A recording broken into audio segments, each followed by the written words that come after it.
Tonight, you will step into the millennium-old wisdom of Zen where the bells of ancient temples once soothed countless weary souls, and the whispers of bamboo groves once dissolved myriad troubled thoughts. Over the next 3 hours and 10 minutes, 10 stories steeped in the Buddha's teachings will flow like a moonlit stream, gently washing over your mind, guiding you through the noise to the quiet of your soul. Adjust your pillow, let your body sink into the coziest nook, and stretch every tense nerve.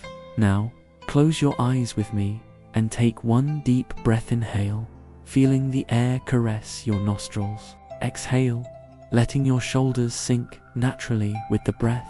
The journey begins now. Close your eyes again if you've let them flutter open.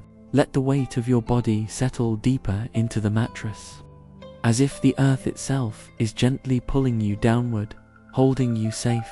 Now, imagine stepping outside, no, not into the world you know, but into a forest where sunlight filters through leaves like scattered gold.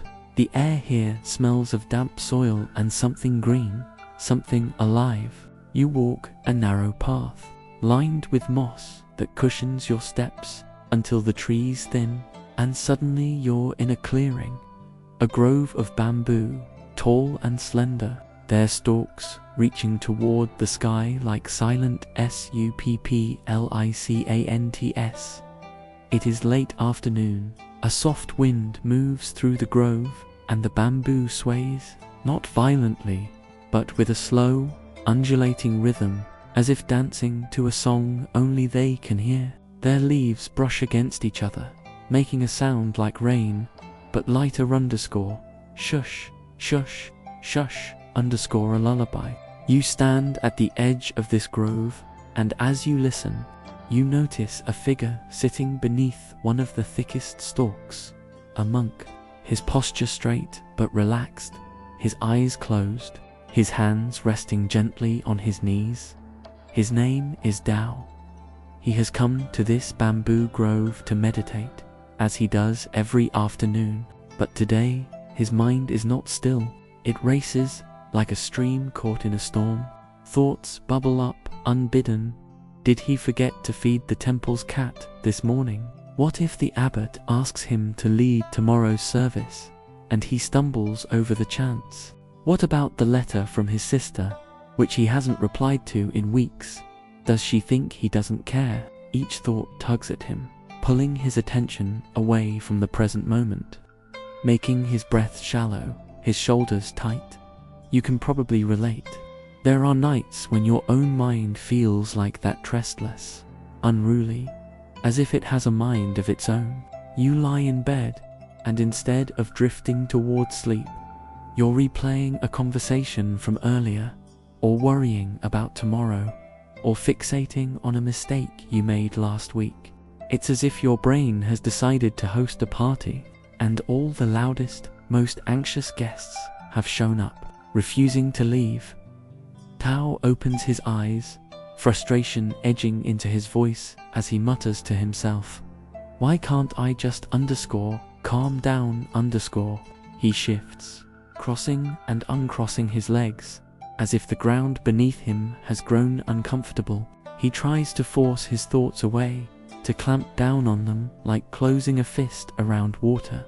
But the harder he tries, the more they slip through his fingers, multiplying. Breathe, he tells himself, but his breath comes in short, uneven gasps. Be present, he commands, but his mind is already elsewhere, regretting, fretting. This, the Buddha taught, is the nature of the mind. It is like a monkey, swinging from branch to branch, never staying still. But here's the secret he shared, one that Tao is about to learn. The problem is not the monkey. The problem is our insistence on trying to catch it, to cage it, to make it behave. Resistance, he said, is the root of suffering. When we fight against what is, whether it's a restless mind, a painful memory, or a moment of uncertainty, we only make it stronger. As if on cue, an older monk appears at the edge of the grove, His name is Master Lin, and he has watched Tao struggle for days. He walks slowly, his sandals crunching on the fallen bamboo leaves, and sits down beside Tao without a word. For a while, they simply listen to the wind in the bamboo. Master Tao finally says, his voice heavy, "My mind is like a storm. I cannot still it. What am I doing wrong?" Master Lin turns to him, his eyes crinkling with a gentle smile. "Look at the bamboo," he says, nodding toward the swaying stalks. "Do they fight the wind?" Tao frowns. "No, they bend. And when the wind stops, they stand straight again." Master Lin's smile deepens. "Your mind is like the bamboo. The wind is your thoughts, restless, changing, unceasing. To fight them is to snap like a dry branch, to bend, to let them move through you without resistance. This is peace." Tao closes his eyes again, but this time he tries something new. Instead of pushing his thoughts away, he simply observes them. There's the thought about the cat, he notes. There's the worry about the service. There's the guilt about my sister's letter. He doesn't judge them, doesn't chase them, doesn't try to make them disappear. He just watches, as if they are leaves floating down a stream, and slowly, so slowly he almost doesn't notice his breath begins to steady. His shoulders relax. The bamboos shush, shush, feels less like a distraction and more like a reminder. This is how it is. Not good, not bad, just is . This is the heart of Zen. Not emptying the mind, but changing our relationship to it. Modern science calls this meta-awareness, the ability to observe our thoughts without getting tangled in them. Our brains have a network called the default mode network, which activates when we're not focused on the outside world. It's the part that daydreams, ruminates, replays the past, and anticipates the future. For most of us, this network runs on autopilot, especially when we're trying to sleep. We get stuck in loops of what if and if only, and each loop revs up our stress response. Our hearts race, our muscles tense, making sleep impossible. But here's what neuroscience tells us. When we practice observing our thoughts without judgment, like Tao watching his worries float by, the default mode network quiets down. The prefrontal cortex, the part of the brain responsible for calm, rational thinking, becomes more active. It's as if we're stepping out of the storm and into a shelter, where we can watch the rain without getting wet. Notice, right now, how your own thoughts are moving. Are they like the wind in the bamboo, constant, but not threatening? Or are you fighting them, trying to push them away? Take a moment to just be with whatever is there.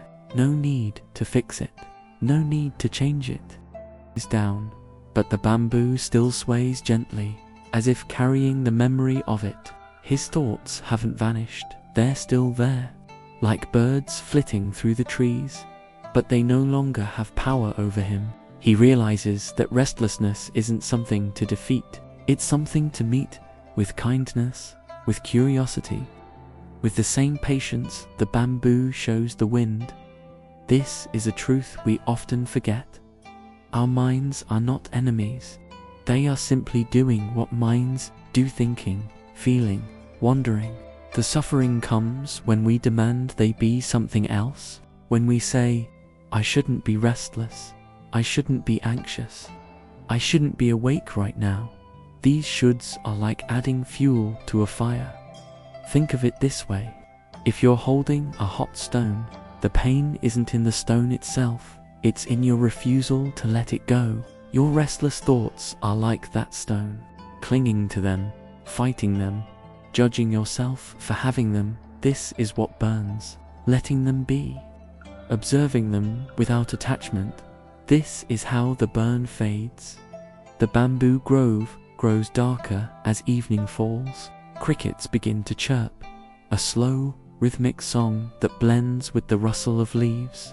Tao opens his eyes, And for the first time all day, he feels a sense of ease. He stands, stretches, and bows to the bamboo as if they've taught him a lesson. Of course, they have. Now, let's bring this lesson into your own experience with a practice I call the soft gaze. It's simple, and you can do it right now. Lying in bed, first, let your eyes soften. If they're closed, imagine them gently opening, but not focusing on anything, just resting, as if you're looking at a foggy window. If they're open, let your vision blur, so the edges of the room soften, and nothing feels sharp or clear. Next, turn this soft gaze inward to your thoughts. Notice whatever is their worry, a memory, a random image. Don't grab onto it. Don't push it away. Just look at it, softly, as you might look at a leaf blowing across your path. Instead of being swept away by it, do this for a minute, or 5, or as long as you like. Let the softness of your gaze seep into your body, into your muscles, into your bones. Let it remind you that you don't have to control your thoughts to be at peace. You just have to see them softly and let them pass. The bamboo in the grove don't need to be anything other than what they are. They bend, they sway, they stand tall without effort, without judgment. They are at peace with the wind because they don't fight it. You can be like that too, at peace with your restlessness because you don't fight it. As we move toward the next story, carry this with you. Restlessness is not the enemy. Resistance is. And in the softness of your gaze, in the quiet of your breath, you already have everything you need to let it pass. Take one more deep breath now. Inhale, filling your lungs with the calm of the bamboo grove. Exhale, releasing anything that no longer serves you. And let's continue. Bubbling stream that tumbles over smooth stones, its melody threading through the quiet of the forest. You follow this sound, your steps light on the mossy ground, until you reach its banks. Hear the trees part to reveal a small clearing. Sunlight dapples the water, turning it into a ribbon of silver and gold. Along the edge, a flat stone sits beside the stream, and on it rests a simple tea-setting earthenware pot, 2 cups, a bamboo whisk, and a small bowl of green tea leaves. A man sits cross-legged on the grass nearby, his posture as relaxed as the curve of the stream. He is Takeshi, a teacher who has lived in these mountains for 40 years, tending to the temples, gardens, and hosting these informal tea ceremonies for anyone who happens upon his path. Today, he waits for a visitor, young woman named May, who traveled from the city seeking guidance. She arrives just as you do, her shoes dusty, her brow furrowed, as if her mind is carrying a heavy load. "Welcome," Takeshi says, his voice as warm as sunlight. He gestures to the spot beside him. May sits, but her legs bounce slightly, her eyes darting from the stream to the trees to the tea set, as if she's searching for something just out of sight. "I'm sorry I'm late," she says, her words tumbling out. "The trail was longer than I thought, and I kept worrying I'd missed you, or that I'd get lost on the way back." And Takeshi holds up a hand, not to silence her, but to gently pause her rush. "Let's make tea first," he says. He picks up the pot, dips it into the stream, and fills it with water.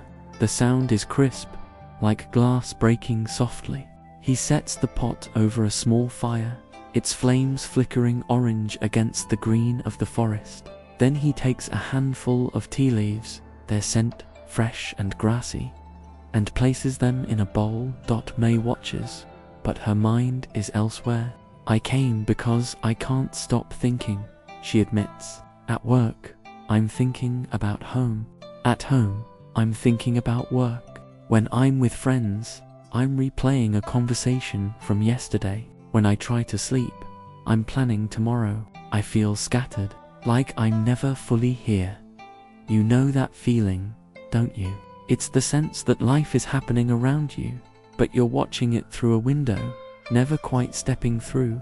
You eat a meal without tasting it, walk a street without seeing it, talk to a loved one without really hearing them. Your mind is a time machine, zipping back to regret the past or forward to fear the future, leaving your body behind in the present.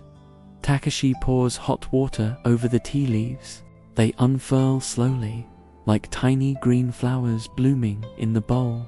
The stream does not worry about where it has been, he says, nodding to the water flowing past. It does not plan where it will go. It only flows here, now, this moment. May frowns. But the stream is not a person. I have responsibilities. I can't just flow. Ah, Takeshi says, smiling. But responsibility is not the same as being trapped in the past or future. You can tend to what needs doing without leaving the present moment. The tea does not rush to steep. The fire does not hurry to heat. They do their work in the now.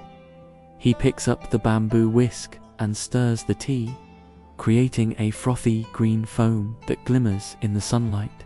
Notice how the tea tastes when you rush to drink it. Notice how it tastes when you pause, breathe, and let yourself be here.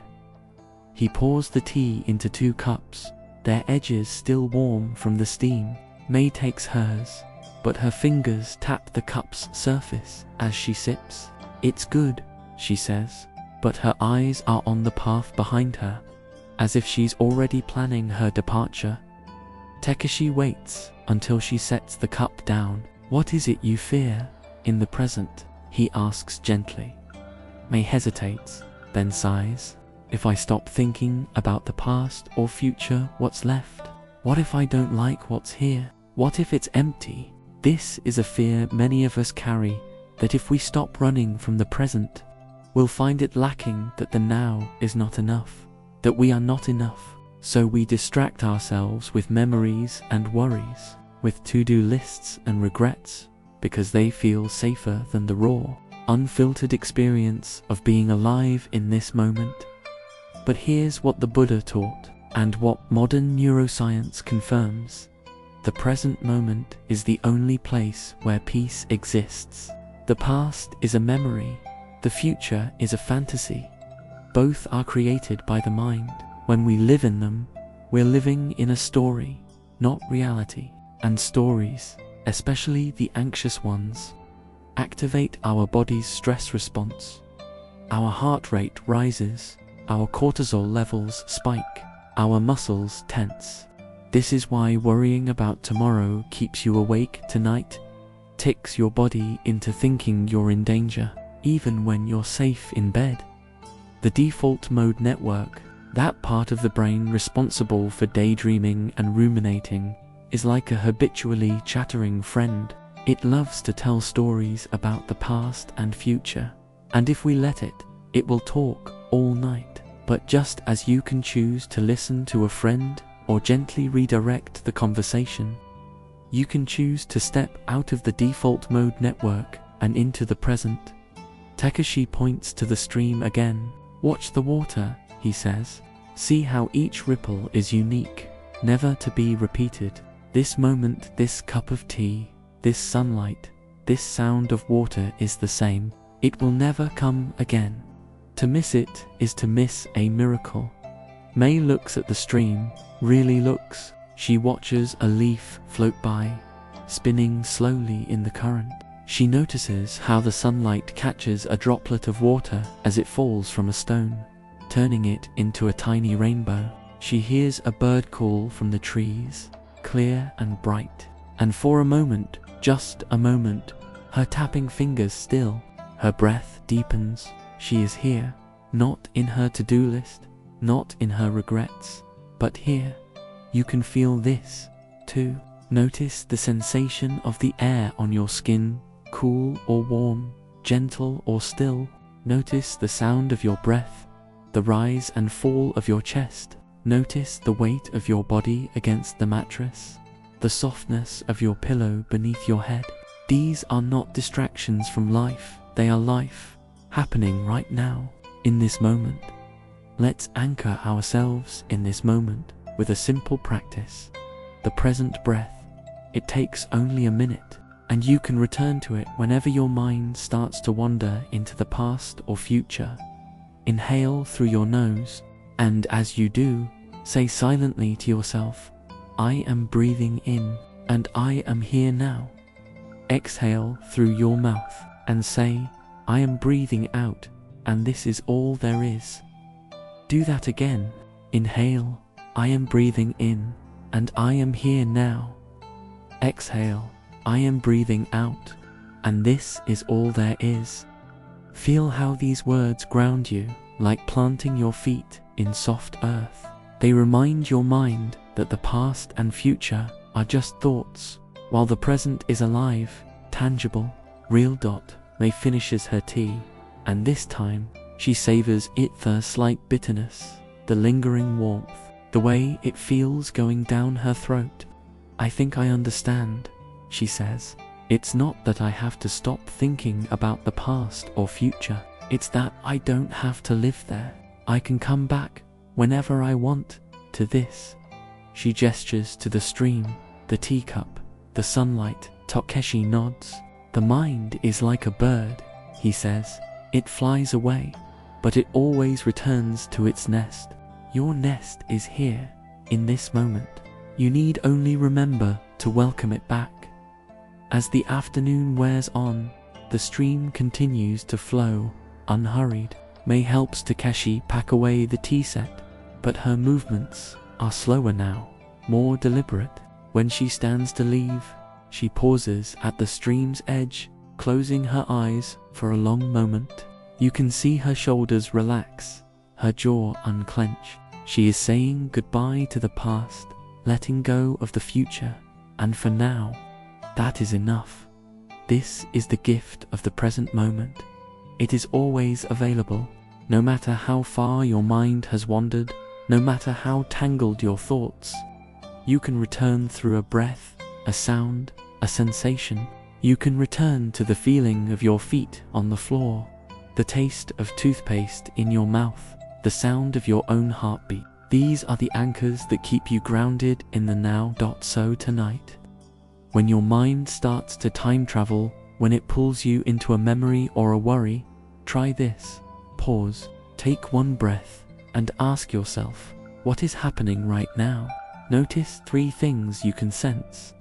The hum of a distant appliance, the feel of your sheets against your skin, the faint scent of soap on your hands. These things are real, immediate, unburdened by the past or future. They are your stream, your cup of tea, your moment to be here. The stream does not judge itself for flowing. It does not rush to reach the end. It simply flows, here, now, this moment, and so can you. Take one more breath with me to seal this feeling. Inhale deeply, filling your lungs with the peace of the present. Exhale slowly, releasing any need to be anywhere else. And let's carry this presence into the next story. And let it fade, as if you're walking upstream, away from the clearing. The path grows steeper now, winding upward through the forest, until the trees thin and you emerge onto a sunlit ledge. Below, a valley stretches out like a green blanket, and in the middle of that valley, you see it, a quarry, where stones lie in heaps like sleeping giants, and a man bends over a block of granite, his hammer raised. This is Hiroshi, a stonecutter who has worked these hills for 30 years. His hands are calloused, his back slightly curved from decades of bending. But there is a quiet strength in him, like the stones he shapes. He is chiseling a slab intended for the new temple bell tower, and as you watch, you notice the tightness in his jaw, the way his grip on the hammer borders on white-knuckled. Too slow, he mutters to himself, striking the stone harder. This should be finished by noon. The abbot will wonder what's taking so long. He pauses, wiping sweat from his brow, and glances at the other stonecutters in the quarrelsome working faster, some with larger slabs, some using newer tools. A flicker of envy crosses his face. If I had a better chisel, I could work faster. If I had a bigger slab, they'd ask me to carve the main altar instead. His thoughts spiral like this all morning. I need to work harder. I need to be better. I need to have more. Each need sharpens his frustration, making his movements more hurried, more clumsy. By midday, he's chipped a piece off the slab that can't be repaired, and the anger that rises in him is hot enough to burn. He throws down his hammer and storms away, leaving the ruined stone behind. You've felt this, haven't you? That gnawing sense that what you have is not enough, that your job is not prestigious enough, your home is not big enough, your achievements are not impressive enough. It's the voice that whispers, "If only then I'd be happy." But here's the truth the Buddha saw 2,500 years ago. This voice is a liar. The more we chase is a mirage. It looks like happiness from a distance, but when we reach it, we find ourselves squinting, searching for the next horizon. Hiroshi sits under an oak tree at the edge of the quarry, his head in his hands.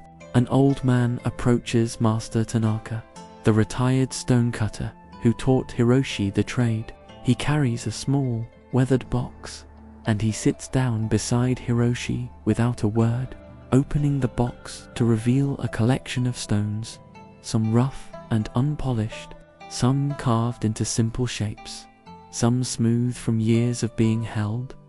"Remember your first day," Master Tanaka says, picking up a tiny stone with a lopsided carving of a lotus. "You thought this was the most beautiful thing you'd ever made. You showed it to everyone in the village." Hiroshi grunts. It's terrible. I'd be ashamed to make that now." "Is it terrible, or is it different?" Master Tanaka asks, turning the stone in his fingers. "It was perfect for who you were then. Why can't it still be perfect in its own way?" He sets the lotus stone down and picks up a plain, unworked pebble. "This was my first stone. I kept it because it taught me something. The value of a thing isn't in how much it does, or how big it is, or how it compares to others. It's in what it is." Hiroshi scoffs, but he's listening. "Easy for you to say. You're retired. You don't have to prove anything anymore." "Ah," Master Tanaka says, smiling. "Proving things is for children. Wise men learn to be things." He taps the pebble. "This stone doesn't care if it's a mountain or a grain of sand. It just is heavy, solid. Here, it doesn't need to be more to be worthy."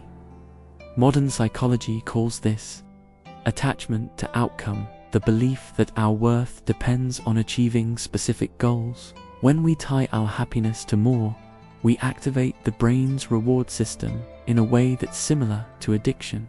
Each small gain triggers a hit of dopamine, but the high fades quickly, leaving us craving the next fix. This cycle lights up the default mode network, keeping our minds stuck in a loop of comparison and dissatisfaction.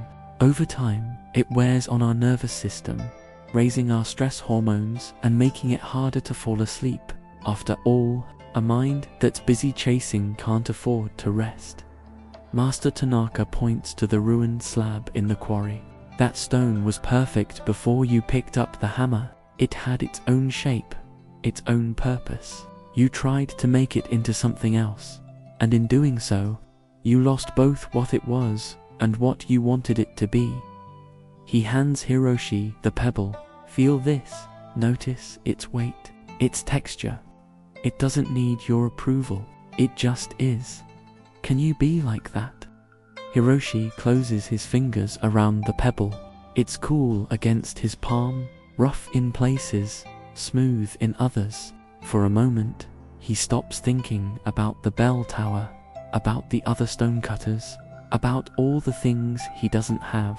He just feels the stone, the solidity of it, the way it grounds him in the present. "This is what I forgot," he says quietly. "When I first started, I loved the stones for themselves, not for what they could become.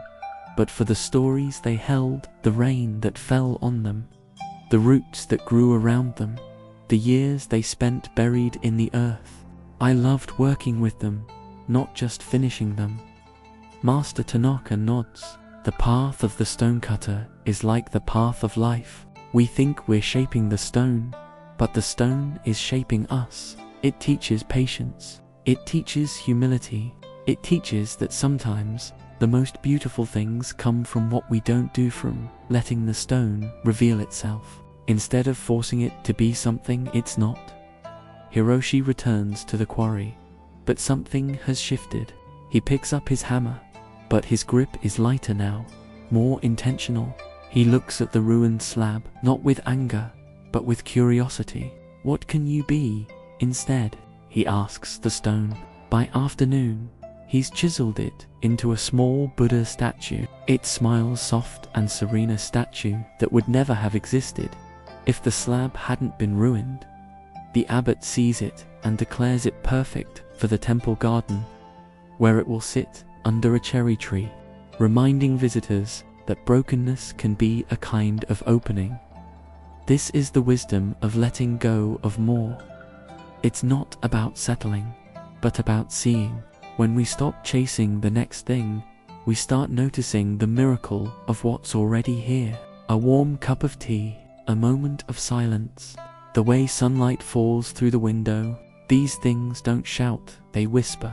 But if we listen, they're enough. He cares about the feel of the chisel in his hand, the sound of stone meeting stone, the way the light changes on the surface of the rock. When he packs up for the day, he takes the lopsided lotus stone from Master Tanaka's box and slips it into his pocket. A reminder. Tonight, you can carry a similar reminder. Let's practice the release of expectation. A simple exercise to help you let go of the more that's keeping you awake. First, bring to mind one thing you've been chasing lately, something you think will make you happy. If only you could have it. It might be a promotion, a possession, a change in someone else, or even a change in yourself. Now, ask yourself, what would I lose if I let go of this want, just for tonight? Notice the answer without judgment. It might be fear, I'll fall behind, or sadness, I'll never get what I deserve, or even relief, I can stop trying so hard. Double quotes, closing parenthesis, next. Imagine writing that want on a leaf. See the words clearly, feel the weight of them. Now, imagine placing that leaf on a stream, maybe the same stream where Takeshi and Mei drank tea.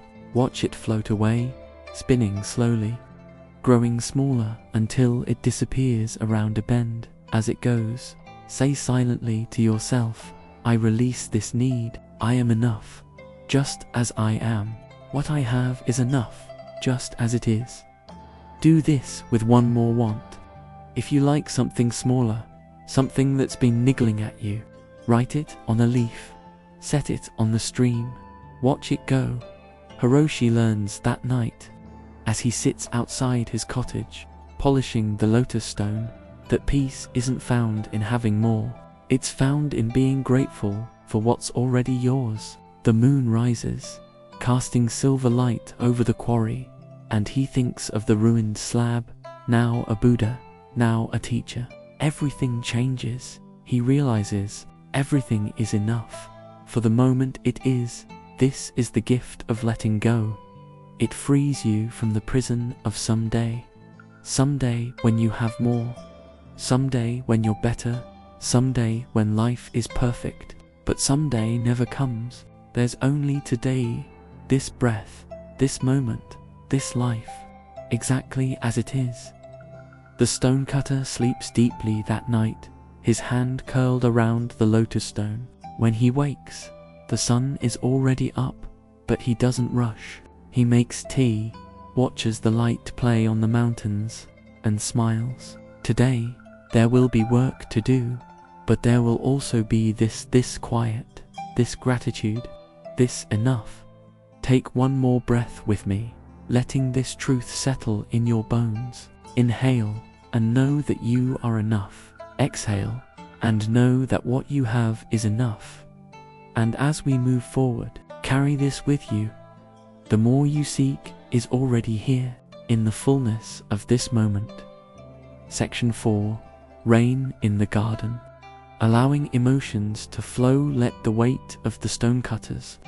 Lessons settle around you like a gentle fog, the truth that enough is always here if you let yourself see it. Now, let your awareness drift from the quarry, following a path that winds down from the hills, past the stream where May learned to breathe, until it reaches a walled garden at the edge of a small temple. The air here is thick with the scent of jasmine and damp earth, and as you step through the wooden gate, you notice the sky has clouded over. A soft rain begins to fall, not heavy, but steadier, misty drizzle that clings to the leaves and turns the stone paths into mirrors. In the center of the garden, a woman kneels beside a bed of peonies, her hands gently brushing a raindrop from a petal. This is Hui Ming, a nun who has tended this garden for 20 years. Her robes are simple, her hair shaven close to her scalp,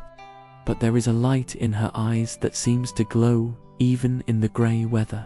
She moves slowly, with the patience of someone who knows that growth takes time. And as the rain falls, she doesn't seek shelter.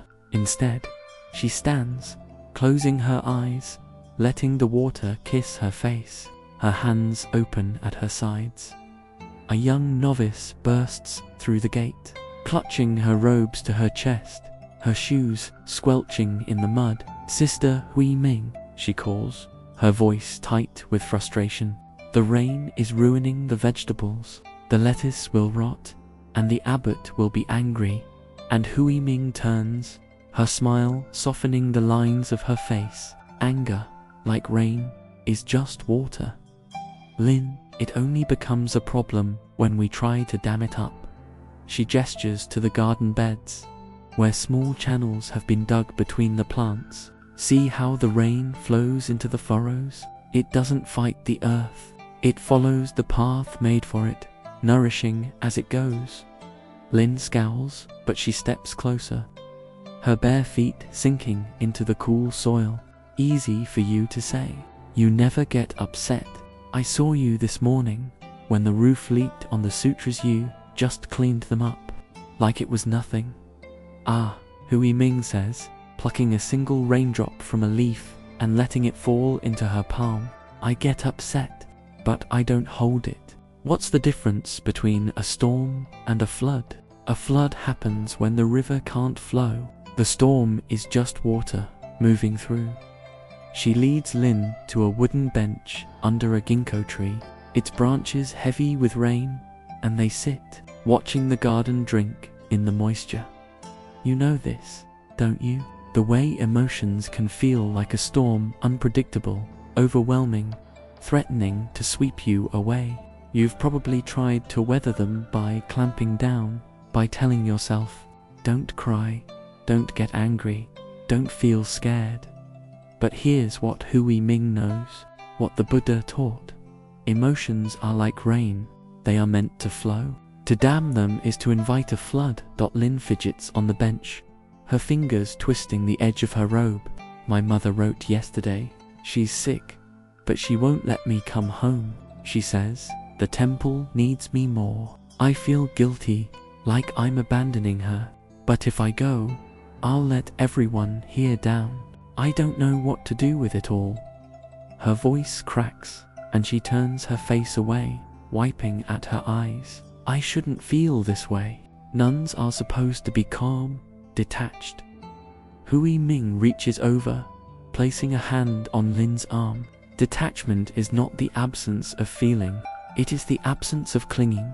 The rain clings to the leaf for a moment, then falls away. It does not stay, but neither does it resist falling. Can you let your feelings be like that?"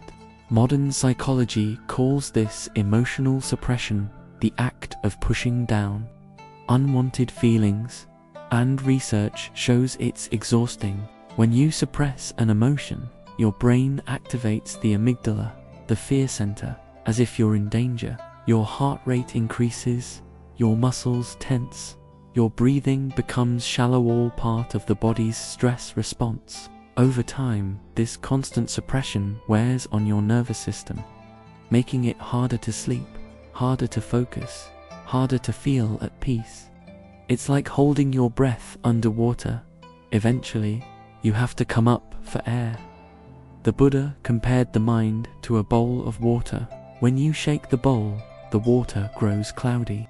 But if you set it down, the sediment settles and the water becomes clear again. Emotions are the sediment, they cloud the mind, but they don't have to define it. The problem isn't the emotion itself, it's the story you tell yourself about it. I shouldn't feel this way. This means something terrible about me. I'll never feel better. Hui Ming stands, gesturing for Lin to follow. They walk to a small pond at the back of the garden, its surface rippled by the rain. Look, she says, pointing to a lily pad. A drop falls on it, causing a tiny splash, but the pad doesn't resist. It bends, then springs back, unharmed. Your heart is like this lily pad. It is strong enough to hold the weight of your feelings if you let it. You do not have to carry them alone. Lin looks at the lily pad, then at her own hands. But what if I drown in them? What if the sadness never stops? Has the rain ever lasted forever? Hui Ming asks. Even the heaviest monsoon ends. The same is true of grief, of guilt, of anger. They are visitors, not permanent residents. She kneels by the pond, cupping her hands and lifting a handful of water. It runs through her fingers, sparkling in the dim light. You cannot hold water in a fist, neither can you hold an emotion. The tighter you grip, the more it slips through your fingers, leaving you empty and tired. This is the wisdom of emotional flow. Resistance strengthens what you fight. When you tell yourself, I shouldn't feel guilty, the guilt grows louder, more persistent.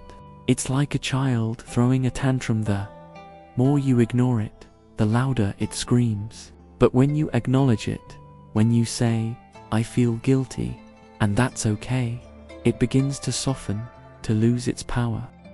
They pull a few weeds that have grown too close to the vegetables, but mostly they watch. They watch the rain water the roots, watch the earth drink deeply, watch a snail emerge from its shell, gliding slowly across a stone.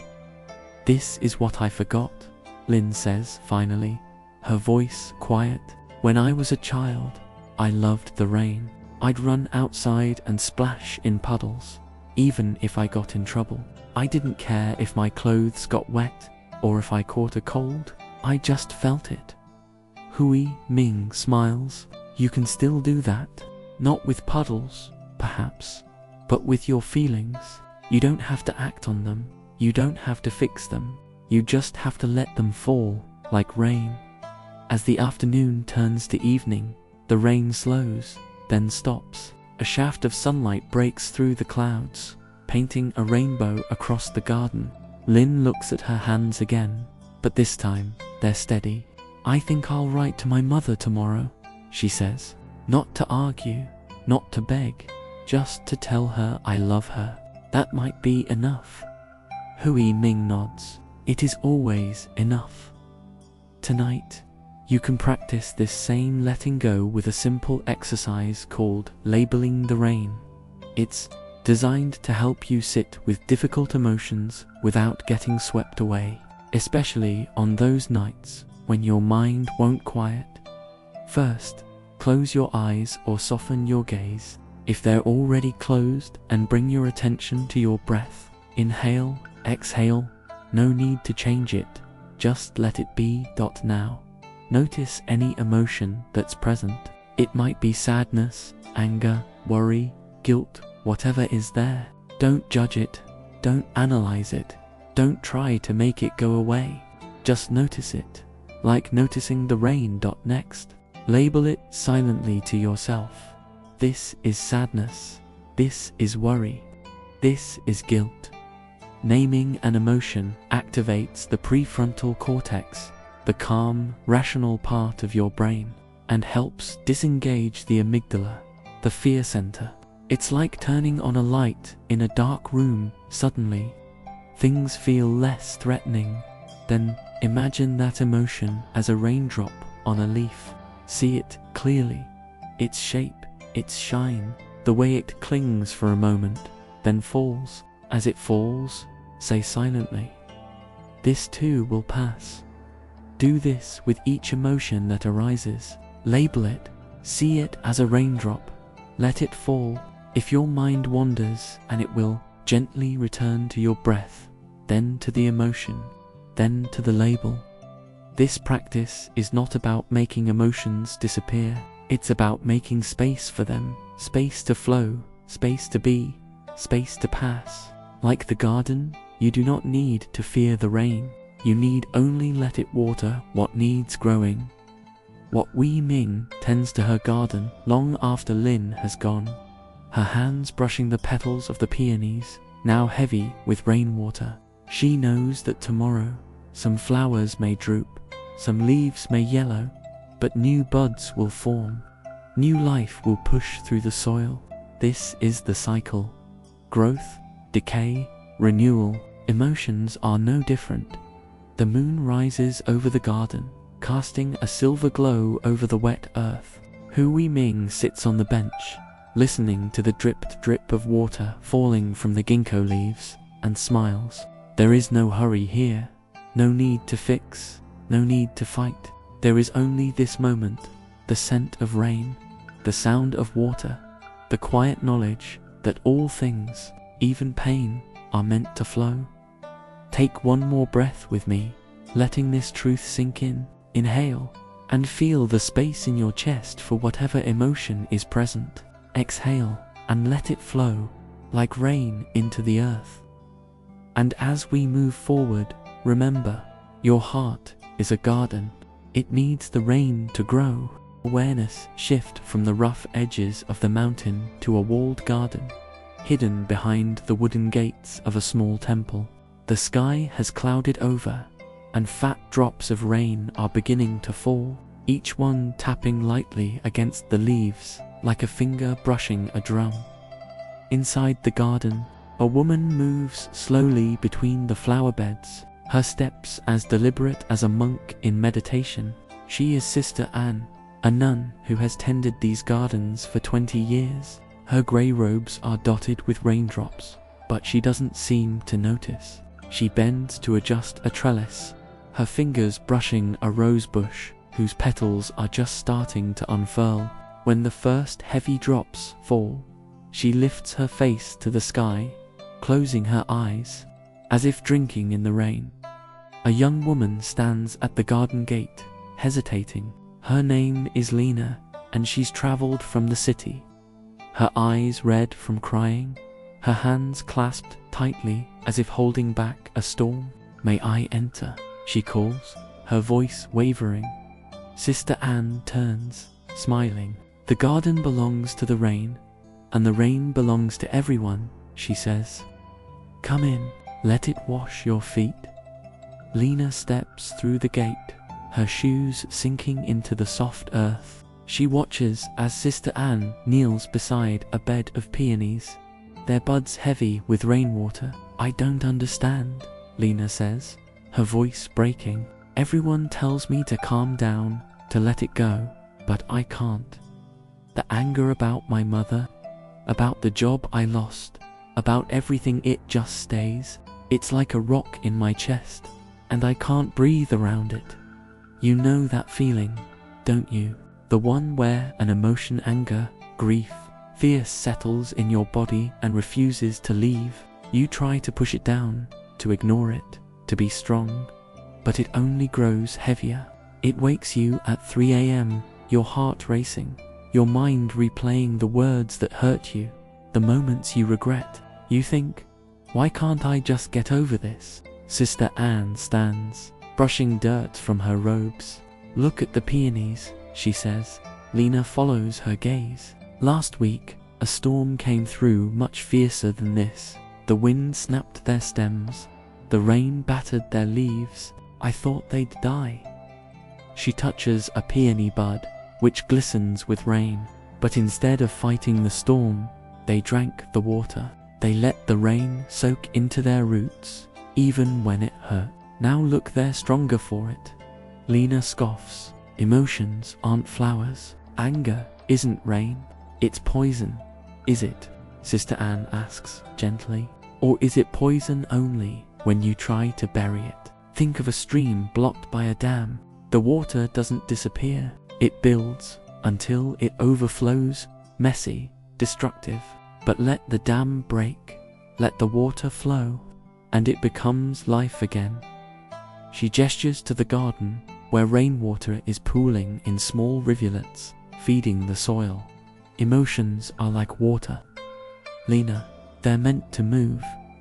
The Buddha taught this as the second noble truth. Suffering arises from clinging to pleasure, clinging to pain, clinging to the idea that we should feel anything other than what we feel. When we resist our emotions, we create a second layer of suffering. Not just the pain itself, but the anger at ourselves for feeling it, the fear that it will never end. Modern neuroscience explains why pushing emotions away makes them stronger. The amygdala, the brain's emotional center, reacts to suppression as if it's a threat, triggering the fight or flight response. This activates the default mode network, which fixates on the source of the emotion, replaying memories or imagining scenarios until they feel inescapable. It's why you can't stop thinking about a fight with a friend or a mistake at work. Your brain is trying to solve the emotion by focusing on it, but instead, it's amplifying it. Lena sits on a stone bench, pulling her knees to her chest as the rain intensifies. What if I let it flow and it never stops? What if I drown in it? Sister Anne sits beside her, offering a cup of warm tea. Have you ever seen a storm that lasted forever? Even the heaviest rain ends. Emotions are the same. They rise, they fall, they change if you let them. She takes a sip of tea. When I first came to the temple, I grieved for my family. I thought I should be enlightened, that I shouldn't feel such pain. So I prayed, I meditated, I tried to erase it. But it wasn't until I sat with it, really sat with it, that it began to soften. I cried until my eyes hurt, and then I cried some more. And when the tears stopped, there was space for peace, for gratitude, for life again. Lena watches as a drop of rain slides down a leaf, gathering weight until it falls into the soil. How do you just sit with it? It feels too big. Start small, Sister Anne says. Notice where it lives in your body. Is it a tightness in your chest, a knot in your stomach, heat in your face? Name it. Say, this is anger, this is grief. Naming it takes away its power, because it reminds you, you are not your emotion, you are the one observing it. Let's try that now. Wherever you are, close your eyes if you haven't already, and take a slow breath. Notice any emotion that's present. Maybe it's the residue of a busy day, a flicker of worry, a tinge of sadness. Where do you feel it in your body? Put a name to it. Say silently, this is underscore. Not good, not bad, just what it is. The rain eases into a drizzle, and sunlight begins to break through the clouds, casting a rainbow over the garden. Lena stands, walking to the peony bed.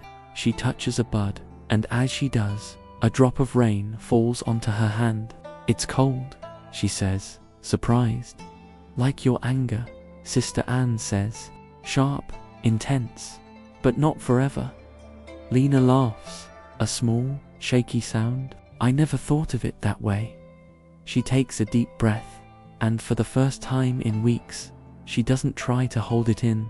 She lets it shake her, lets the tears come, lets the anger rise and fall like the tide. And as she does, she feels something loosen in her chest, the rock. slowly melting into water, flowing into the earth. This is the paradox of emotions. The more you resist them, the more they control you. The more you allow them, the more they set you free. They are not enemies to defeat, but messengers to listen to. Anger tells you what matters. Grief tells you what you love. Fear tells you what you need to protect. Sister Anne leads Lena to a small pond at the center of the garden, where rain has disturbed the surface, creating ripples that spread outward. "Watch," she says. Lena watches as the ripples fade, the water growing calm again, reflecting the sky. This is your mind. The rain is your emotions. They disturb the surface, but the depth remains. Let the ripples come, let them go. The calm is always there, underneath. As the sun sets, Lena helps Sister Anne gather the vegetables from the garden. Tomatoes swollen with rain, lettuce crisp and green. "I still feel angry," she says, as they work. "But it doesn't feel like me anymore. It feels like a storm that passed through." Sister Anne nods. That's the practice. Not to stop the storms, but to trust that you can weather them. To know that you are the garden, not the rain. That you can be both broken and blooming all at once. Tonight, let's practice the labeling breath, a way to let your emotions flow without resistance. Even as you drift toward sleep, lie comfortably and let your eyes close. Take 3 deep breaths, in through the nose, out through the mouth, to settle your body. Now, bring your attention to your thoughts and feelings.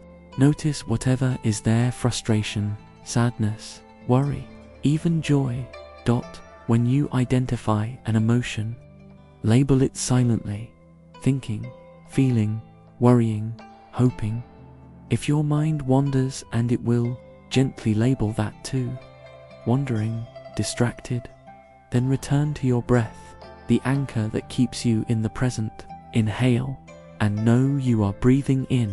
Exhale, and know you are breathing out. Do this for a minute, or 5, or as long as you like. Each label is a reminder. You are not your emotions. You are the space they move through. Lena stays in the garden that night, sleeping in a small guest hut. She wakes once to the sound of rain starting again, but instead of tensing, she smiles. She listens to it fall, to the way it nourishes the earth, to the way it doesn't need to be anything other than what it is. And when she drifts back to sleep, she dreams of rivers free, flowing, unafraid. This is the gift of allowing. It turns your emotions from prisons into paths. They no longer block your way, they light it, showing you where to step, what to release, what to cherish. The rain stops at dawn, leaving the garden glistening, the air sweet with the scent of jasmine. Sister Anne kneels to plant new seeds, and Lena helps her, their hands in the soil, their hearts open. Take one last breath with me, and let it carry away any resistance you're holding. Inhale and welcome whatever is here. Exhale and let it flow.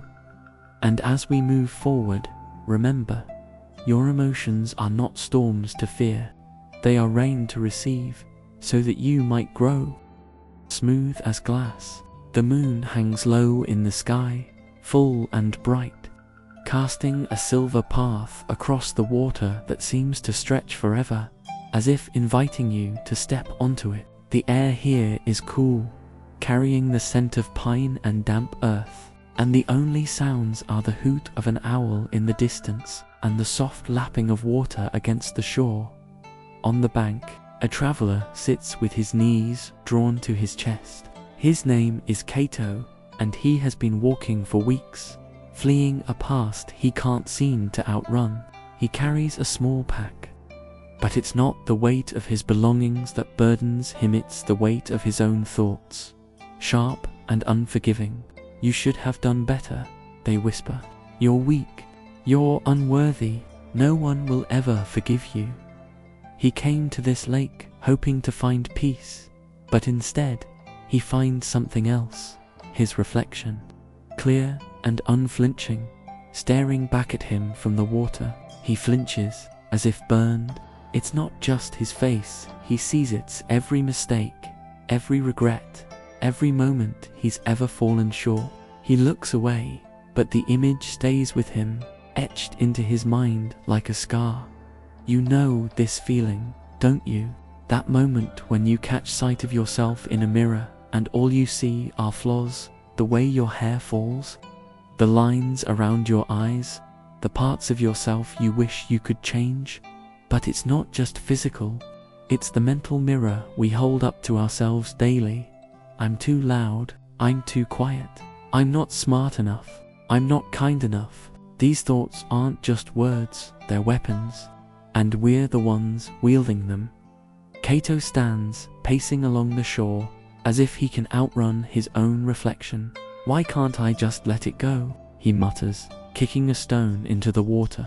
The ripples spread, distorting his image, but only for a moment. When the water settles, there he is, again and blinking, unyielding. A voice behind him makes him jump. Running from your reflection only makes it follow faster. Cato turns to find an old woman sitting on a weathered log. Her face lined with age, but her eyes bright, like stars. She wears a simple robe, and beside her rests a basket of herbs, as if she's been gathering them in the woods. I'm not running, Cato says, but his voice betrays him tight, defensive. The woman smiles. Then why do you avoid the lake? It shows you only what is, not what you fear. She gestures to the water. Look again. Really look. What do you see? Cato hesitates, then sits down slowly, his eyes fixed on the reflection. At first, it's the same as before, all the things he hates. But as he watches, something shifts. He notices the way the moonlight catches his hair, the strength in his shoulders from weeks of walking, the kindness in his eyes that he'd forgotten was there. He sees the boy he once was, curious and brave, and the man he's trying to become. It's not as bad as I thought, he says, surprised. The woman nods. The mind is a painter, not a mirror. It adds shadows where there are none, blurs what is beautiful, and amplifies what is broken. But the lake, it doesn't lie. It shows you all of you, the good, the bad, the messy, wonderful in between. This is the truth the Buddha taught. Self-judgment is a prison we build for ourselves, brick by brick, until we can't remember what it's like to be free. Modern psychology calls this cognitive distortion, our tendency to focus on the negative, to filter out the positive, to judge ourselves by impossible standards. This kind of thinking activates the amygdala, the brain's fear center, triggering the fight or flight response even when we're safe. It keeps us in a state of hypervigilance, our minds racing, our bodies tense, making sleep, that most vulnerable act, nearly impossible. The old woman reaches into her basket and pulls out a small mirror, its surface polished to a shine. She hands it to Cato. Look into this, she says. What do you see now? He holds the mirror up, and again, his reflection stares back, but this time, he doesn't flinch. He meets his own eyes, and for a moment, he feels a flicker of something like kindness, a recognition that he is human, that he is flawed, that he is enough. The lake doesn't care if you're proud or ashamed, the woman says. It doesn't care if you've made mistakes or if you've done well. It just reflects what is. Can you learn to be like the lake, to see yourself clearly, without judgment, without fear? Cato sets the mirror down and looks back at the lake. The moon has risen higher, and its light is brighter now, turning the water into a sheet of silver. His reflection is still there, but it no longer feels like an accusation. It feels like a reminder of all he has been, all he is, and all he might yet be. This is the power of seeing ourselves clearly. not through the lens of shoulds and shouldn'ts, not through the eyes of others, but through the unflinching, compassionate gaze of truth. It's not about liking everything we see, it's about accepting it, about making peace with the fact that we are human, and human beings are messy, complicated, beautiful creatures. We'll be here tomorrow, she says, and the next day, and the day after that. It will reflect the sun, the clouds, the stars. It will reflect you if you choose to look. But remember, the reflection is not the thing itself. You are more than your mistakes. You are more than your flaws. You are more than the stories you tell yourself. Kato watches her walk away, her figure growing smaller in the distance, until she disappears into the trees. Then he turns back to the lake, and this time, he doesn't just see his reflection, he sees himself. Not the version he's been running from, not the version he thinks he should be, but the real, messy, wonderful version of himself, right here, right now, tonight. You can practice this kind of seeing with a simple exercise I call the compassionate mirror. You don't need an actual mirror, just your imagination. Close your eyes and imagine looking into a mirror. See your face clearly, the shape of your eyes, the curve of your lips, the little details that make you uniquely you. Now, notice the thoughts that arise. Are they kind? Are they critical? Just observe them without judgment. Now, imagine that the person in the mirror is someone you love, a friend, a child, a partner. How would you look at them? With kindness, with understanding, with compassion. Now, turn that same gaze back to yourself. Look into your own eyes and say silently, I see you. I see your flaws, and I see your strengths. I see your mistakes, and I see your efforts. I see you, and you are enough. Do this for a moment, letting that feeling of compassion sink in. It might feel awkward at first. We're not used to being kind to ourselves, but keep at it. Just like a muscle, compassion grows stronger with practice.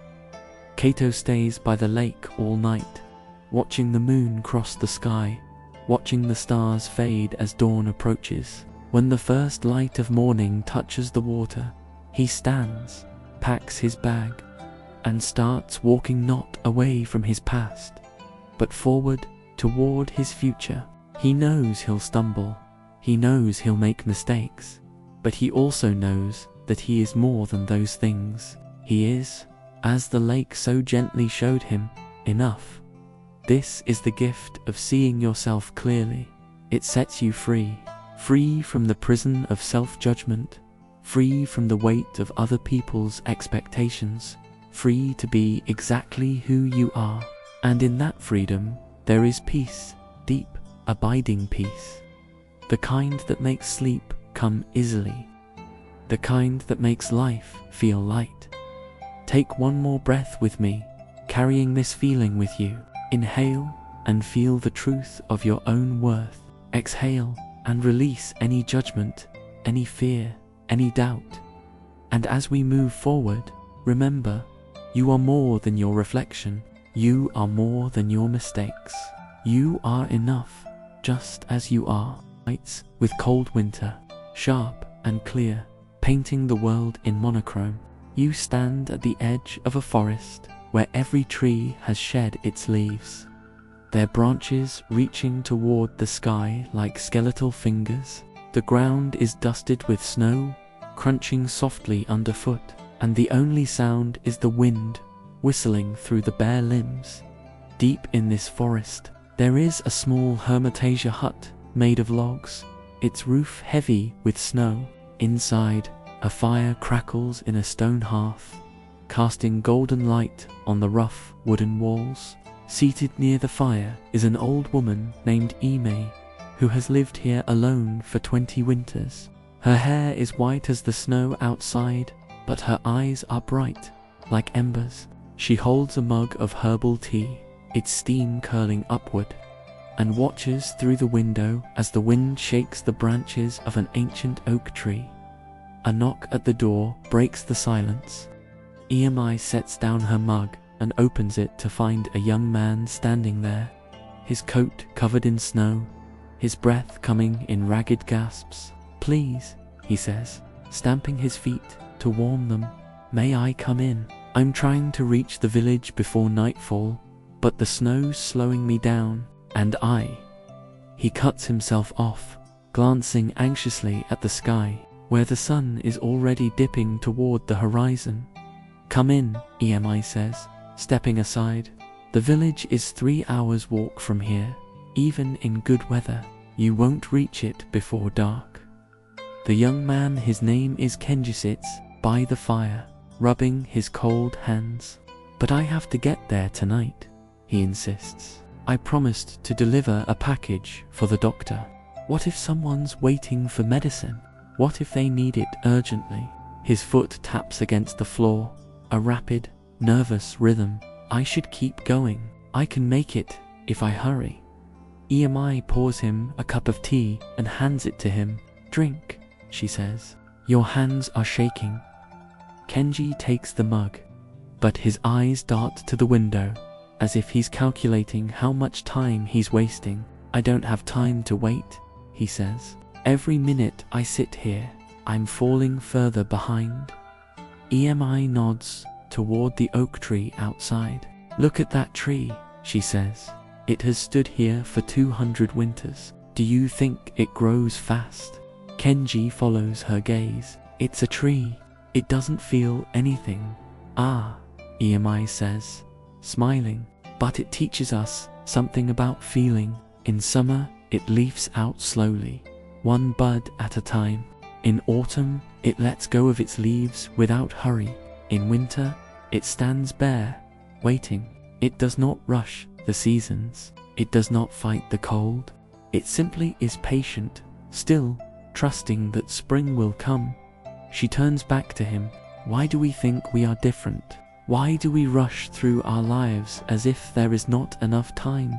You know that feeling, don't you? The itch to hurry, even when there's nowhere to go. The way a line at the store makes your jaw clench, or a delayed train sends your mind spiraling into panic. It's the sense that time is an enemy, that if you don't outrun it, you'll miss something crucial. This is impatience, the belief that the present moment is inadequate, that happiness lies just ahead, if only you can reach it faster." Modern science tells us that impatience activates the body's sympathetic nervous system, the fight or flight response. When we feel rushed, our heart rate increases, our blood pressure rises, and our muscles tense, all preparing us to act quickly. Over time, this constant activation wears on our bodies, contributing to stress, anxiety, and even insomnia. Our brains, too, suffer. The prefrontal cortex, which helps us regulate emotions and make rational decisions, becomes less active, while the amygdala, the part responsible for fear and urgency, takes over. It's as if we're stuck in a loop of not yet, unable to settle into the now. Kenji sips his tea, but his foot still taps. "Easy for a tree to be patient," he says. "It doesn't have responsibilities. It doesn't make promises." "Responsibilities don't require hurry," EMI replies. "They require presence. Think of your package. If you rush through the snow and slip, or lose your way in the dark, you'll fail to deliver it. But if you wait until morning, when the light is clear and the path is safer, you'll arrive with it intact, which serves your promise better." She points to the fire, where a log is slowly burning. Fire does not hurry to consume wood. It burns steadily, thoroughly. Rushing would only leave it smoldering, half done. Kenji falls silent, staring into the flames. "My father was like that," he says after a while. "He was a farmer. I'd watch him plant seeds, and he'd tell me, 'You can't make them grow faster by pulling on the shoots.' But I never listened. I wanted everything to happen right away. Harvests, success, answers." He sighs. Now I'm always running, and I still feel like I'm falling behind. EMI nods. Impatience is a hunger for results, for certainty, for control. But life is not a race to be won. It is a process to be lived. The tree does not judge itself for being bare in winter. It trusts the cycle. It knows that stillness is not emptiness, is fullness, waiting to unfold. Outside, the wind dies down and the snow stops falling. The moon rises, casting silver light on the oak tree's branches, which stand out against the dark sky like calligraphy. EMI opens the door, and Kenji follows her outside, the cold air stinging his cheeks. "Look at the branches," she says, pointing. "They are not doing anything, no growing, no blooming, no producing fruit, but within them there is life, waiting. Each bud is a promise, but it will not open until the time is right. To rush it would kill it." She turns to him. "Your life is like those buds. Some things need time to grow, time to heal, time to make sense. Rushing them is not kindness, it is violence." Kenji looks at the oak tree, really looks, and for the first time, he sees not barrenness, but potential. He thinks of all the things he's rushed, relationships that ended because he demanded commitment too soon, projects that failed because he skipped steps, moments he missed because he was too busy thinking about what came next. In that moment, the weight of his hurry feels suddenly heavy, like a burden he's been carrying for years. The fire crackle. Kenji's foot has stopped tapping.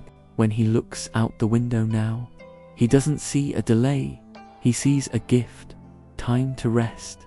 Time to be. Time to let the world unfold at its own pace. That night, Kenji sleeps on a cot by the fire, and for the first time in months, he doesn't dream of running.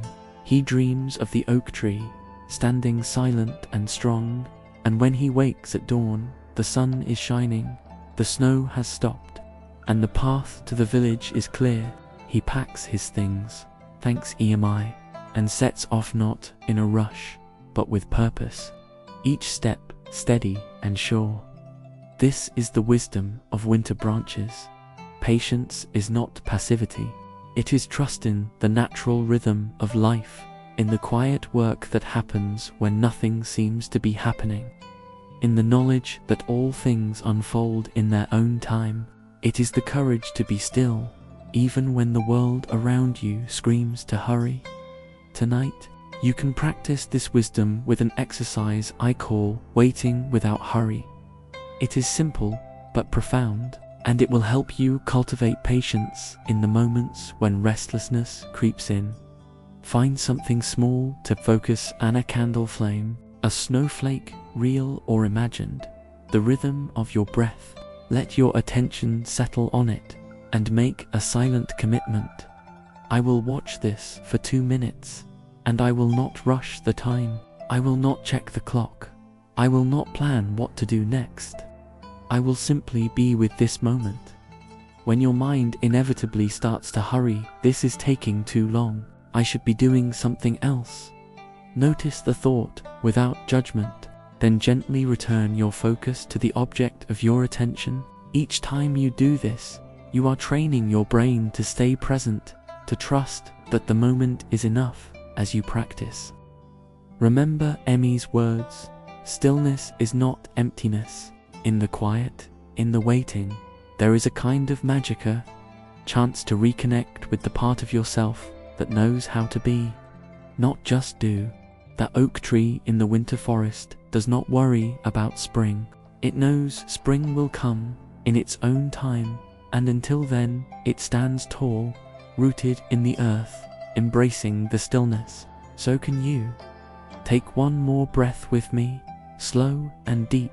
Inhale and feel the quiet strength of patience. Exhale and release the need to hurry. And as we move forward, carry this truth. Some of the most important things in life happen when you stop trying to make them happen, like spring thaw. Now, imagine climbing a gentle slope. where the forest thins to reveal a clearing. At its center stands a hut, small, built of rough-hewn logs, with a thatched roof and a single wooden door. Smoke curls from its stone chimney, thin and steady, as if breathing.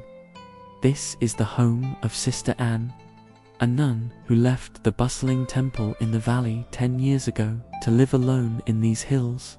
You approach quietly, and through the open window, you see her sitting on a straw mat, mending a pair of worn sandals. The hut's interior is spare. A low table, a few bowls, a shelf with 3 books, a clay lamp, and a vase holding a single wildflower purple with petals that curl like small hands. There is no clutter, no excess. Every object has a purpose, a place. A young monk arrives at the door as you stand there. From Sister Anne's old temple, his robes dusty from the journey. He carries a bag that bulges with scrolls, inkstones, and small statues. I've come to learn, he says, bowing. The abbot says you've found a peace none of us can reach in the temple. But forgive me, sister, how can this be enough? This hut is so empty. Sister Anne sets down her needle and smiles. Empty or clear? She asks. She gestures to the space around her. What you see as emptiness is freedom. There is no need to dust what isn't there, no need to choose which scroll to read, because there are only 3. No need to worry about breaking something precious, because everything here is simple, replaceable. She stands, her movements slow and deliberate, and pours Kai a cup of tea from a chipped pot. Clutter is a mirror. It reflects the clutter in our minds. Kai frowns, setting his bag on the floor with a thud. But I need my things. The scrolls help me study. The statues remind me of the Buddha's teachings. They keep me grounded. Or do they weigh you down? Sister Anne asks. She walks to the window, pointing to the forest beyond. Look at the trees. They do not hoard leaves from last year. They let them fall, make room for new growth. The stream does not carry stones it no longer needs. It releases them, flows lighter. Why do we cling to what we do not need? You know this clinging, don't you? The closet full of clothes you never wear, the drawers of old letters you never read, the endless list of tasks that crowd your mind even when you're trying to sleep. We collect things, objects, responsibilities, even thoughts as if they make us safer, more complete. But the Buddha taught that attachment to form, whether physical or mental, is a source of suffering. Each extra thing is a thread, and over time, those threads weave a net that traps us. Modern psychology calls this clutter. Overload. Studies show that living in cluttered spaces increases cortisol levels, our body's main stress hormone. The visual chaos activates the amygdala, the brain's threat detection center, making us feel anxious even when we're safe. Mentally, clutter works the same way. A mind filled with unprocessed thoughts, unresolved tasks, and unnecessary worries is a mind in a constant state of low-level panic. It can't relax, can't focus, can't sleep, because it senses an endless list of things to fix. Kai stays with Sister Anne for 3 days, and each day she asks him to give away one thing from his bag. On the first day, he hesitates, then hands over a small statue of the Buddha, beautiful, but one he already has at the temple. It feels like losing something, he admits, or making space, Sister Anne says. On the second day, he gives away a scroll of sutras he's already memorized. On the third day, he takes out a silk scarf, a gift from his mother, and runs his fingers over its edge. This means something to me, he says. Does it mean more than peace? She asks gently. He sets it down. By the end of his stay, his bag is half empty, and he notices something strange. He feels lighter, not just physically, but mentally. Without the weight of his things, his mind seems to have more room to breathe. He no longer wakes in the night, thinking of all he should be studying or doing. On his last morning, Kai helps Sister Anne sweep the hut's dirt floor. As he moves the broom, he realizes she's not just cleaning. She's practicing mindfulness. Each stroke is intentional, each speck of dust acknowledged and released. You treat even cleaning like meditation, he says. Everything is meditation, she replies. Cooking, mending, sweeping, when you do it with full attention, without rushing, it becomes a way to quiet the mind. Clutter of the hands leads to clutter of the heart. Simplicity of action leads to simplicity of thought. She leads him outside, where the morning sun gilds the tops of the trees. Look at the sky, she says. It has no need to collect clouds. It lets them come, lets them go. That is its freedom. Your mind can be like that, open, clear, unburdened by what it does not need. This is the wisdom of simplicity. It is not about deprivation, but about discernment. It is about asking, what do I truly need to live well? And letting go of the rest. It is about realizing that our worth is not measured by what we accumulate, but by the space we create within and without for peace to enter. She imagines her thoughts as leaves on the ground, and with each breath, she brushes them away one by one until only stillness remains. Tonight, you can do the same. With a practice I call the mental sweep. Begin by lying comfortably, letting your body feel heavy and supported. Close your eyes and take 3 deep breaths to center yourself. Now, imagine your mind as a room, maybe a room you know well, or a simple space like Sister Anne's hut. Notice what's cluttering it. A to-do list, a worry, a memory, a half-formed plan. See each thought as an object in the room, maybe a book left open, a cup on the table, a jacket thrown over a chair. Now, pick up the first object in your mind's room, hold it gently, and ask, does this need to stay here right now? If it's something that can wait, most things can set it outside the room, where it will be safe until morning. If it's something that needs your attention, simply note it, then set it aside in a corner, where it won't distract you. Move to the next object, and the next, repeating the question, does this need to stay here right now? Keep sweeping until the room feels clear, empty, but not barren. Notice how this clarity feels in your body. Lighter, calmer, more open. When you're done, imagine closing the door to this room, knowing you can return to it tomorrow. For now, there is only the present moment, your breath, your body, the quiet around you.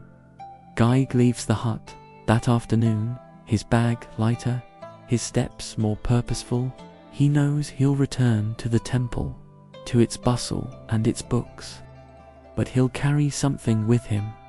The lesson that peace isn't found in more. It's found in lessen, the space between thoughts, in the simplicity of what is, in the courage to let go. Sister Anne watches him go, then returns to her hut, to her mending, to the single wildflower in its vase. The sun dips lower, painting the walls with gold. She lights her lamp, its flame steady, and smiles. There is nothing to fix, nothing to acquire, nothing to prove. There is only this, a hut in the hills, a nun at peace, a world that is exactly as it needs to be. This is the gift of simplicity. It reminds us that we are already enough, just as we are.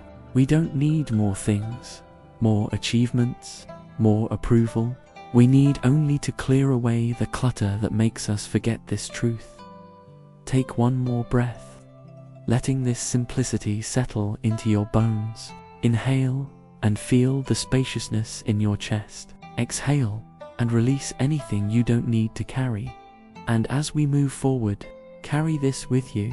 The calm you seek is not in adding more to your life. It is in letting go of what doesn't belong. the harsh fog that obscures, but a soft veil that blurs the edges of trees and rocks, making everything feel like a dream. You walk down a path lined with pine trees, their needles glistening with dew, until the mist thins just enough to reveal a valley below.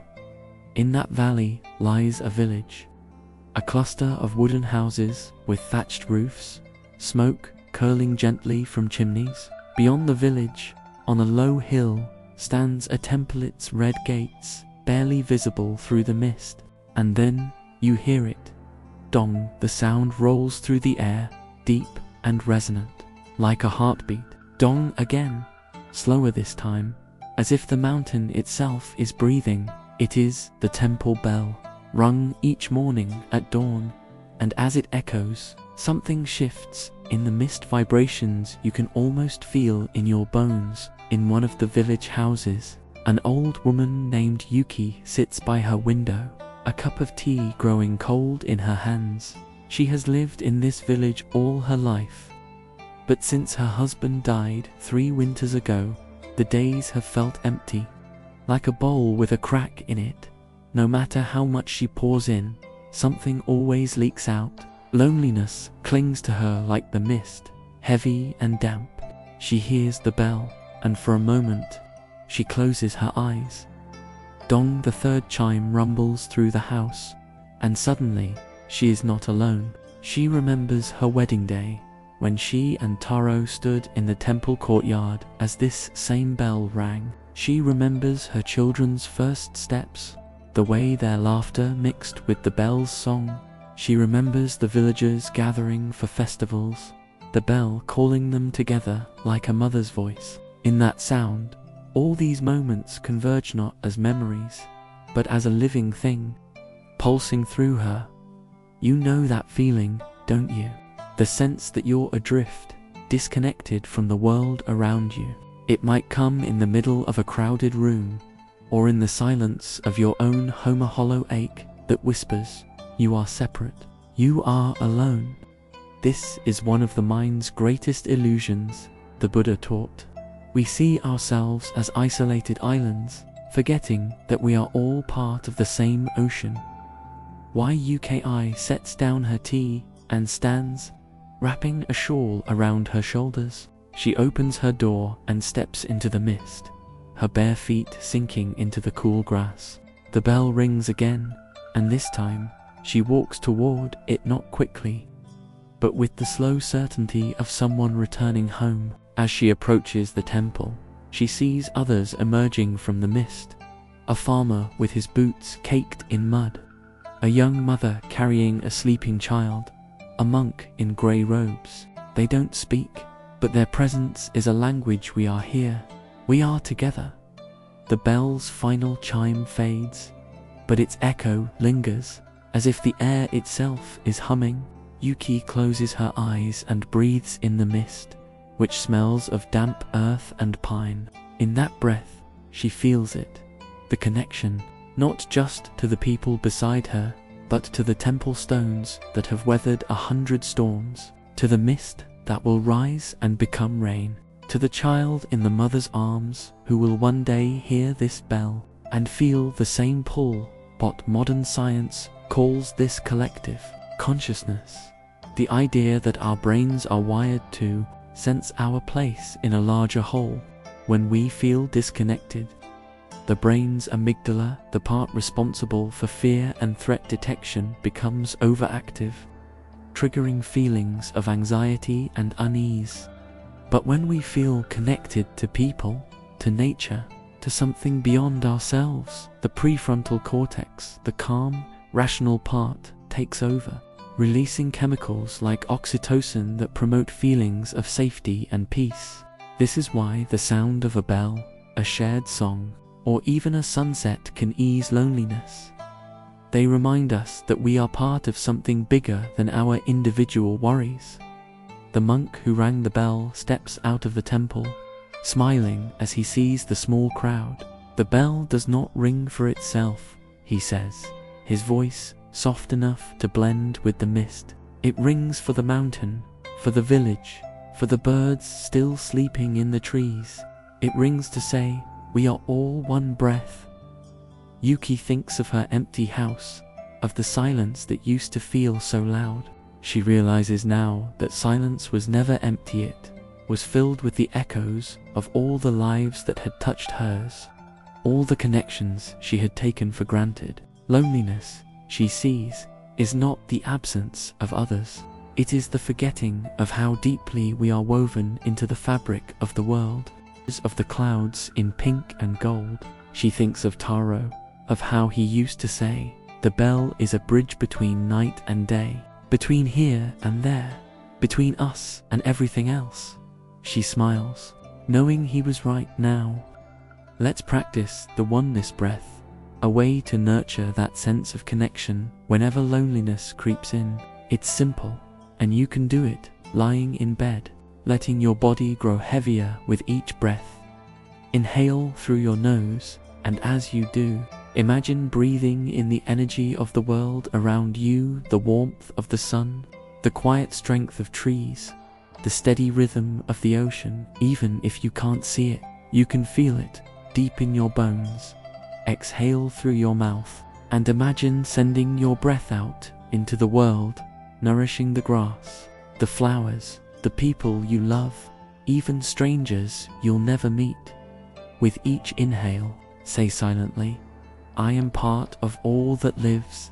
With each exhale, say, all that lives is part of me. Do this for a few breaths, letting the words dissolve into feelings. Feel how your breath is not just yours, it's the same air that dinosaurs breathed, that monks in distant temples breathe, that babies take as their first cry. You are connected, not by chance, but by the very stuff of life.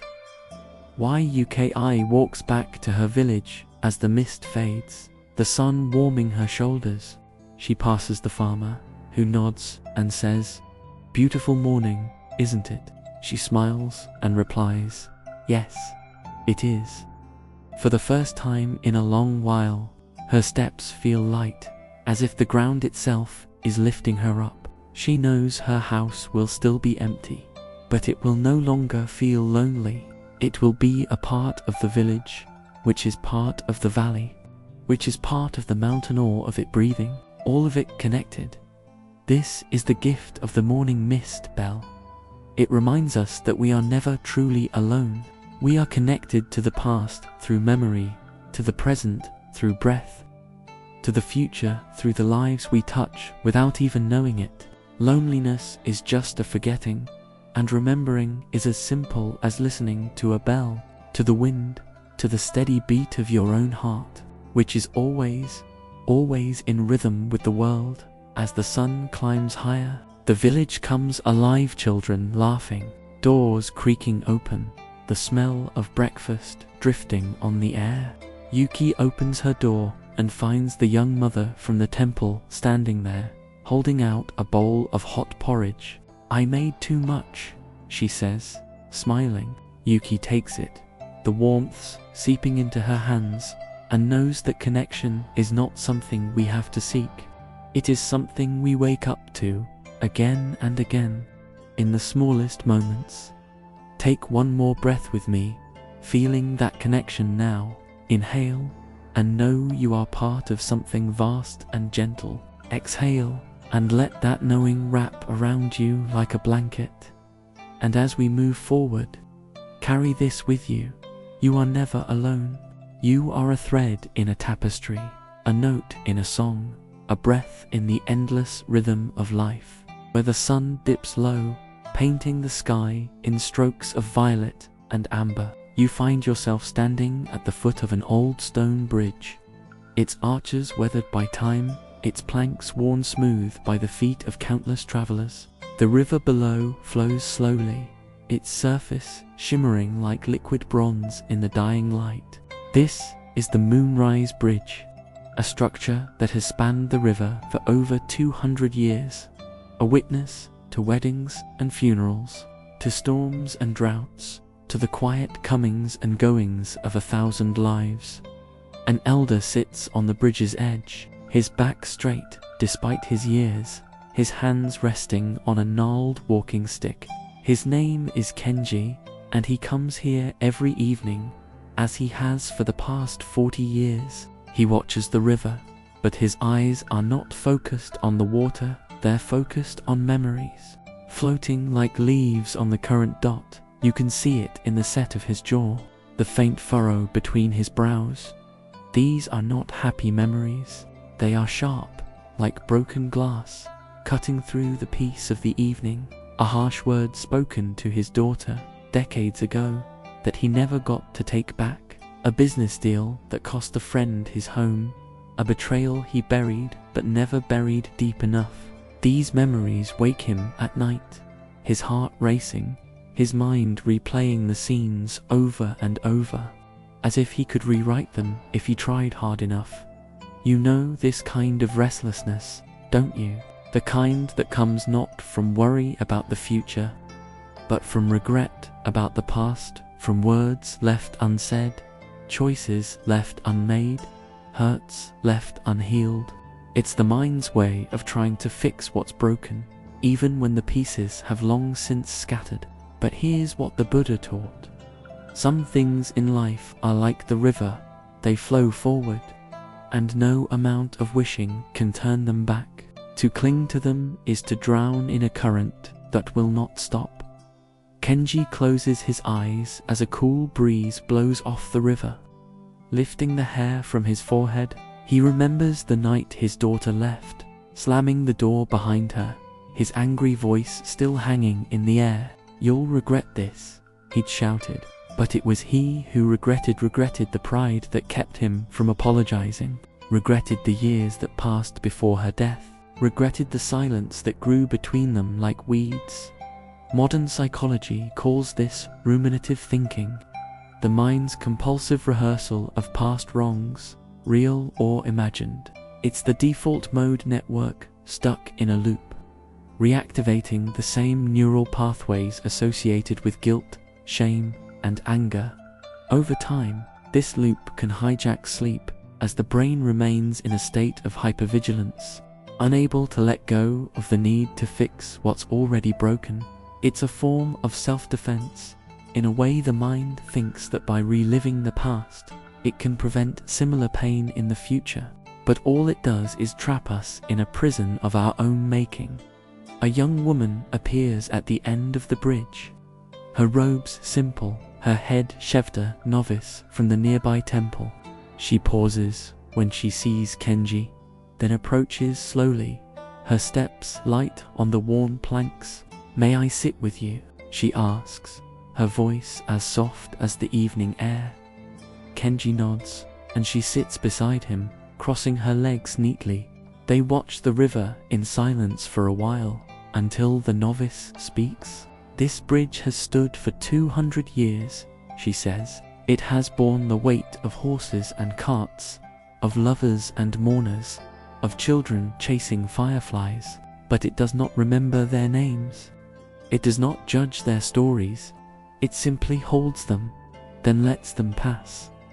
Kenji grunts. "Stones don't have memories. They don't feel regret." "No," the novice says, "but they teach us how to be." A stone does not resist the rain that erodes it, or the feet that wear it down. It accepts what is, and in accepting, it endures. She turns to him, her eyes clear and steady. "Your heart is like this bridge, elder. It has borne much weight, but you are not the stones, you are the one clinging to the weight." As if letting go would mean the bridge will collapse. Kenji looks at her, surprise flickered across his face. "You speak like you know my story." "I know the story of all hearts," she says gently. "They hold on to pain because they fear forgetting the love, the loss, the lesson. But forgetting is not the same as forgiving. Forgetting erases, forgiving releases." This is the heart of Zen's teaching on forgiveness. It is not about condoning what happened, or pretending it didn't hurt, or even reconciling with those who hurt us. It is about freeing ourselves from the prison of the past. The Buddha said, "Holding on to anger, is like grasping a hot coal with the intent of throwing it at someone else. You are the one who gets burned. Forgiveness is dropping the coal. The novice reaches into her sleeve and pulls out a small piece of paper and a stick of charcoal. Write down what you cannot forgive, she says, handing them to Kenji. Write it clearly, honestly, then let the river take it. Kenji hesitates, his fingers trembling slightly as he takes the paper. For a moment, he stares at it, as if the words are too heavy to put down. Then he begins to write, his hand moving quickly, the charcoal scratching against the paper. When he finishes, he folds the paper into a small square, his jaw tight. Say this as you let it go, the novice says. I cannot change what was, but I can free myself from what it has become. Kenji stands, walks to the bridge's edge, and drops the paper into the river. It floats for a moment, then begins to sink, carried away by the current. I cannot change what was, he says, his voice rough but steady. But I can free myself from what it has become. He watches the paper disappear around a bend, and for the first time in years, he feels something loosened in his chest, a knot he didn't even realize was there, unraveling slowly like a rope frayed by time. The river does not forget the rain that falls into it, the novice says, but it does not carry the rain forever. It becomes part of the river, then part of the sea, then part of the clouds, then part of the rain again. What was is never lost, it is transformed. She gestures to the sky, where the first stars are beginning to twinkle. Your regret is like that rain. You can let it weigh you down, or you can let it become something new, compassion for yourself and for all who have ever stumbled, as we all do. This is the miracle of forgiveness. It transforms the past, not by changing what happened, but by changing its power over us.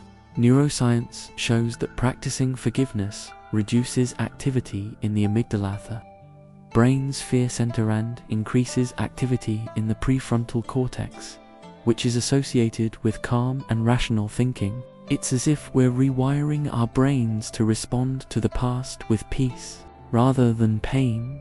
As the sun sets completely, painting the sky in deep indigo, Kenji thinks of his daughter's face, the way she laughed when she was little, the way she rolled her eyes at his bad jokes, the way she hugged him goodbye the last time they spoke, before the anger came.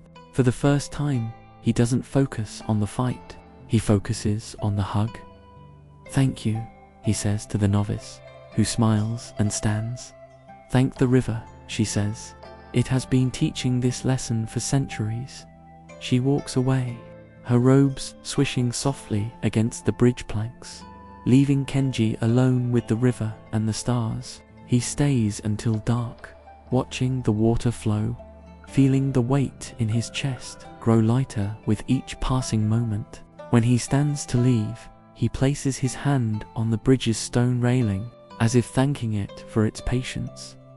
Tonight, you can practice this same act of release with a visualization I call the letter of forgiveness. It's simple, and you can do it right now, wherever you are.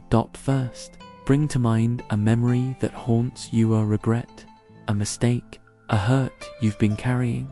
It might be something you did, something someone else did, or something that happened that you wish you could change. Now, imagine writing a letter to this memory. You don't need to send it, and you don't even need to write it in words. Just let the feelings flow. Tell the memory how it hurt you. Tell it what you wish had been different. Then, when you're ready, tell it this: I cannot change what was, but I choose to free myself from what it has become. I release you, and I release me. Imagine folding this letter into a small boat, or a leaf, or a paper airplane, something that can float. Now, imagine placing it on a river, or a stream, or even a puddle after rain. Watch it drift away, carried by the water, growing smaller and smaller until it's out of sight as it goes. Say silently to yourself, I let go, not because it was okay, but because I am ready to be free. Do this as many times as you need to, for every memory that weighs on you, for every regret that wakes you at night. Each time, feel a little more of the weight lift, a little more of the tension release. Kenji sleeps better that night than he has in years. He still dreams of his daughter, but in the dream, they're sitting on the bridge together, watching the river, and he tells her he's sorry. She smiles and says, I know. This is the gift of forgiveness. It doesn't change the past, but it changes the present. It turns a prison into a path, a burden into a lesson, a heart heavy with regret into one light enough to rest. The old bridge stands, as it always has, as the river flows beneath it, as it always will. Some things cannot be changed, but how we carry them can. Take one more breath with me, letting this truth settle into your bones. Inhale and feel the freedom of release. Exhale and let go of anything that no longer serves you. And as we move toward the final story, carry this with you. Forgiveness is not an act of kindness to others. It is an act of kindness to yourself, the kindest act of all. Path that grows steeper but lighter, as if the air itself is lifting you. The night sky thins, shifting from inky black to deep indigo, and ahead, you see an outline of silhouettes, pilgrims like you, climbing toward a summit. Their voices are soft, like wind through grass, and as you draw closer, you realize they carry no lanterns. They need none. The first hints of dawn are already seeping over the horizon, painting the eastern sky with pale pink and gold. This is the summit of Mount Haku, a place where for centuries seekers have gathered to greet the dawn. Among them is a young woman named Emiko, her feet blistered, her robes dusty, but her eyes bright with a quiet determination. She has traveled for weeks, following rumors of a wise one who lives at the Pika Sage, said to hold the secret of the light that never fades. Like many before her, she believes this light is something external, a relic, a vision, a truth hidden in the rocks or the clouds. She hopes it will cure her restlessness, mend her broken heart, make her worthy of the love she's lost. You can almost feel her longing, can't you? That ache to find something outside yourself that will make you whole. We chase this phantom in many forms: a perfect relationship, a successful career, a new home, a different version of ourselves. We think, when I find that, I'll finally be at peace. But the pilgrims on Mount Haku are about to learn what the Buddha knew. The light we seek is not at the top of a mountain. It is not in a relic or a vision. It is in us, always has been, waiting to be recognized. The path levels out, and suddenly you're on the Samita-wide, flat expanse of stone overlooking a sea of clouds.